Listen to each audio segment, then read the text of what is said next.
আমি ডক্টর রওশন হায়দার রাজ, MBBS। আজকে আমি যে বিষয় নিয়ে কথা বলবো সেটা হচ্ছে রাসেল ভাইপার স্নেক। আচ্ছা, এই সাপটি বাংলাদেশে ব্যাপকভাবে বিস্তৃত হয়েছে। আপনারা এটা নিয়ে বেশি ঘাবড়াবেন না।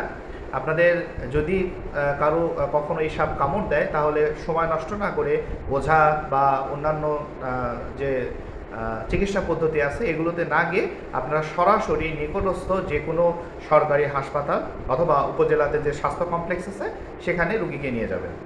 আমরা বাংলাদেশে কিন্তু রাসেল ভাইপার যেটা, এই ভাইপারের অ্যান্টিভেনম কিন্তু বাংলাদেশে পাওয়া যায় এবং এই অ্যান্টিভেনম দিয়ে সাধারণত সুস্থতা লাভ করে।